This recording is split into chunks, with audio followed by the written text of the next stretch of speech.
محمد عبد الجير oo loo yaqaan Dr. Fanax oo ku eedeysan inuu ka tirsan yahay kooxda argagixisada ee Al-Shabaab kaasoo laga soo qabtay magaalada Beledweyne ee gobolka Hiiraan ayaa ku jira gacanta hay'adda nabad sugidda qaranka magacaabidii Mahad Salaad inuu hogaamiyo hay'adda nabad sugidda ayaa keentay in kiiska Dr. Fanax hoos loo dhigo kaasoo diiday in la horgeeyo hay'adaha garsoorka iyo maxkamadeynta dadka lagu eedeeyo ficilada argagixisanimada barnaamijka laga duubo dadka Al-Shabaabnimada ku eedeysan ee loo yaqaan Gungaar ayuu sidoo kale amray in la baabiyo si aan loo ogaan xogtiisa kaasoo Dr. Fanax ku qiranayo dambiyadiisa muuqaal ay soo dhigtay Geelan Media ayuu Fanax ku qirtay weeraro lagu dilay dad muhiim ah sida ay sheegtay Geelan Media ayaa Maxamed Cabdi Nuur oo loo yaqaan Dr. Fanax ku biiray kooxda Al-Shabaab sanadkii 2017 magacayga waxaa waaye Maxamed Cabdi Nuur runtii waxaan shabaabka ku biiray 2017 bishii labaad waxaan hadda u tashkiiliyey in lagu magacaabo Axmed Cabdi Dinac wuxuuna ii kaashaday in tashkiilinteeda nin la Yuusuf Cali Baas oo aan qaadanahay xilligaas oo uu ka soo laabtay jaamacadda dalka dibadiisa oo ay kooxda Al-Shabaab u dirsatay halkaas oo uu ku soo bartay caafimaadka toddobadii sano oo Dr. Fanax ka tirsanaa kooxda Al-Shabaab waxa uu ka shaqeeyay qaybaha caafimaadka iyo markii dambe oo loo wareejiyay qaybta amniga halkaas oo uu ka noqday gudoomiye ku-xigeenka gobolka Banaadir ee kooxda u qaabilsan ficilada argagixisada ee lagu dhibaateeyo shacabka Soomaaliyeed Dr. Fanax ayaa muuqaalka ku qirtay inuu mas'uul ka ahaa weeraro iyo qaraxyo waaweyn oo saameyn ku yeeshay xaaladda amniga dalka 22 dambiyo oo isugu jira dilal iyo qaraxyo ayuu qirtay inuu maskaxdeeda wax ka lahaa kuwaas oo lagu dilay mas'uuliyiin kala duwan oo ay ku jiraan xubno ka tirsan golaha shacabka nabadoono ganacsato iyo saraakiil ciidan doorka ayaa qirtay inuu lug ku lahaa weerarkii lagu beegsaday xildhibaan Maxamed Cabdi Ibraahim Macalimo oo markaasi ahaa afhayeenkii ra'iisul wasaarihii hore ee Soomaaliya qarax sida lagu qarxiyay Maxamed Ibraahim Macalimo oo ka dhacay hotel dhinaciisa mid iskaxay gaariga daaqada suuq dhigay inta asina waxa lagu magacaabay cali lagu magacaabay inta ka wada qarxada ka dhacday taas ahayd walow ay jireen qaraxyo badan oo markaas ay diyaaradooda ay socotay sidoo kale waxa uu qirtay in uu abaabulkeeda lahaa gacantana ku hayay ninkii ka dambeeyay weerarkii ismiidaaminta ahaa ee lagu qaaday qaar ka mid ah ergadii dooratay mudanayaal ka tirsan golaha shacabka ee deegaan doorashadoodu ahayd gobolada waqooyi taasoo ay ku dhinteen dad kala duwan waxaa jiro kale qarax ka dhacay ergaabta lagu qarxiyay dadkii ergada ahaa gobolada waqooyi intii qaraxaas waxaa isku qarxiyay in lagu magacaabo mulla ayaa isku qarxiyay mulla wuxuu ka tirsanaa waxaa haystay in lagu magacaabo loostagay in lagu magacaabo maxaan ku leedahay garweyne oo markaa haystay ama amniyaadka markaas ninkan istishaadiyada ku qornaa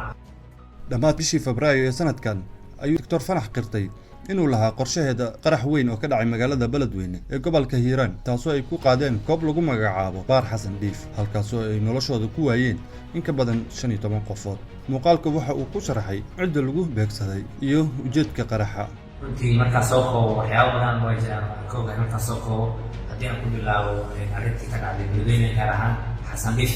runtii Xasan Dhiif sababaha anaha aan ku yiraahdaa qaraxaas runtii horta targetka wuxuu aad u ahaa inuu magacaabo Hussein ibn Xile oo ah nabdoon iyo horta targetka ahaa runtii sababaha loo dilay waxay koob ahaa runtii in looga yeeray shacabkii u yeeray oo diiday labo inuu saad saameyn ugu lahaa dadkii mana isu soo dhowey maxaa ku yidhahdaa madaxweynaha istigiir shabeelle puntland iyo qabaa'ilka xawaale taasaa sababta marka in ninkaas sidaas qaraxaas loo soo abuuro aniga doorka aan ku lahaa waxay ahayd fududeyn ama dadka shaqada qaban lahaa inaan gudaha lama galayaan geliyo maadaama kow aan ahay qabiilka magaalada u dhashay maadaama labadan aan ahay qabiilka magaalada saameynta ku leh inaan dadka gudaha geliyo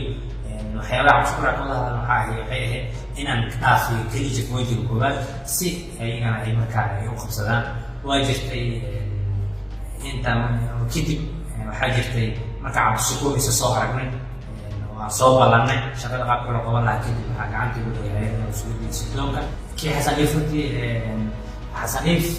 horta waxaa iska lahaa nabadoonka la dilaya nin la dhashaa iska lahaa runtii sababaha loo qarxinaya keliya waxay ahayd ninkan nabadoonka Hussein ibn Xile ayuu horta targetka ahaa kow waxay ahayd in shabaabka ay u yeereen ay ku yidhaahdeen arrinta ergada iyo arrinta isu soo dhaweynta madaxweynaha stateka iyo madaxweynaha federaalka arrinta faraha ka qaad labo in uu diiday iyo u yeerid ay u yeereen sababta keentay marka taasaa keentay in la qaarijiyo intaa kadib marka doorkaan aan ku lahaa runtii maadaama ninka nabadoonka oo aan qaraabo ahaa ama nabadoonkaygu u ahaa waxaa jirta mar aan la xiriiro aan u sheego aan ku yiri waxaa jirto xog noocaas laakiin xogta si kalena uma aanan sheegin waxaan ku yiri waxaa jirta xog sheegaysa in xasan dhiif qarax waxyaabaha kusoo wajahan yihiin marka waxaan ku yidhahda arrinta inta doorashadan iyo kambeynkan u socdo macnaha meesha ha tegin mar kale jirta dan sidaasoo kale u sheegay maalinka u sheegay maalin kale maalin wuxuu qarax ayaa dhahay waxa uu kale u qirtay kadib qaraxii baar xasan dhiif ee lagu laayay shacabka Soomaaliyeed 22 bishii Maarso ee sanadkan qarax weyn oo ka dhacay xerada Lamagalaay halkaasoo ahayd madaxtooyada Hirshabeelle ayna ka socdeen doorashadii golaha shacabka ee deegaan doorashadooda taalay gobolka Hiiraan doctorka dilaaga ah qirashadiisa tan ugu yaabka badneed waxay ahayd in ay gaar u beegsadaan الله نحرسته حلبانة آمينو محمد عبدي أو كتر سنة قلها شعبك الدولة فضل كصوماليا وحاو شيء إن آمينو أي كبحري بلان أود حيث أيجا إيو حلبانة تصور رومانيسا شكيجي إن الشباب يقار كمده سياسيين إيو حلبانو أي وده شقين كلام لحيسو كوحدة الشباب سي يقبض بدان وررضة كوحدة الشباب. أكيد كنت وحاول لو دي أباول إنه خارج الجامعة آمين محمد عبدي كنت آمينو dadka shaqada fulinayay wuxuu ahaa nin lagu magacaabo cabdishakuur wuxuuna ahaa ninka ku xigo amniyaadka gobolka ayuu ahaa waxaa ka sarreeyay nin lagu magacaabo Abdullaahi Dheere runtii waxaan ku kulannay cabdishakuur raxsin xaaji qorow gurigiisa gadaashiisa waxaan aad uga wada hadalnay arrinta Lamagalaay ama qadiyadda Lamagalaay runtii waxaan isla garanay arrinta in si hufan loo galo waxyaabaha uu ii sheegay waxaa ka mid ah in aamino uu ii sheegay in uu yidhi حاجة هشيش أنا هو ده قاعد هشيش كاس أي نوع واحد كاسة صرفنا خارجنا رنتي وحاب لو الثقافة اللوف اللي خارجين ترى رنتي نيك هذا ده قالوا إسقاطي جوان إسقاطي جامع حلو معاوي عبد الله معاوي نيك إسقاطي لما أنا بدري waxaa kaloo muuqaalka ku cad in kooxda al-shabaab ay ka faa'iideysato siyaasadda qaabka daran ee Soomaaliya qaraxii Lamagalaay kadib kooxda al-shabaab waxay qorsheeyeen qarax kale oo lagu dilo inta badan siyaasiyiinta ka soo jeeda gobolka Hiiraan ee mucaaradsan dawladdii hore ee madaxweyne Farmaajo kuwaas oo raadinayay kuraasta baarlamaanka federaalka Soomaaliya si ay u abuuraan kala shaki iyo eedayn ah in al-shabaab kaliya aysan fulin qaraxyada taasoo ay ku guuleysteen qaraxyadaasi kadib waxaa bilowday qorsho ama olole lagu taageeraysanay xildhibaanada qaar oo ay ka mid yihiin gabar lagu magacaabo Axla oo ah xildhibaan markaas raadinaysay kursi xildhibaanimo kursigaas ay markaas xildhibaan ma helay kursi ay raadinaysay waxaa kale oo jirta lagu magacaabo Cabdirasaaq oo soo noqday wasiirka amniga dowladda xilligii Xasan Sheekh oo sidaan waxaan ku yiraahdaa xawaalo ah runtii horey ugaasa runtii waxaa kale oo jiray nin sidaan lagu magacaabo Cabdullaahi Wadax Bare taariikh ah oo ka mid ah waxaa kale oo jiray xildhibaan Qoone markaan weydiiyay cabdishakuur sababaha loo qaarijinayay ma uusan ii sheegin sida maahan targetkeenna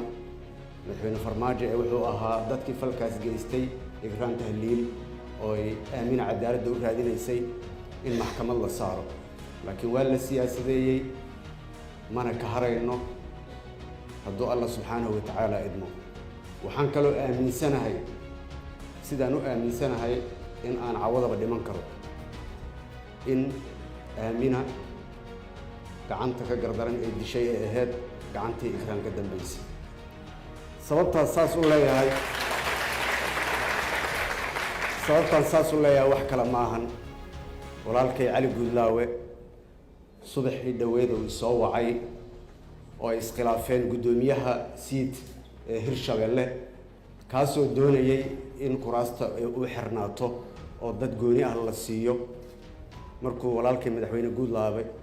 aqbalay in kuraastaas la furo ina ila soo xiriiray garabna aan ku siiyay in ninkaas la bedelo waxa isla markii aniga madaxweyne Guudlaawe ka wada hadalnay furitaanka kiiskaas ee aamina ay kamid tahay in dhibaato ay soo gaari doonto ilaahay iga sareeyo saacad ka yar kadib message ayaa ii soo dhacay oo haya oo leeyahay kursigaas aamina furitaanka afurteen boob iyo ujeedda u leedahay laakiin waa waxa ka hesho Cali Guudlaawe iyo reer Hirshabeelle waa iska celinaynaa adigana waa iska ka celinaa waa haya message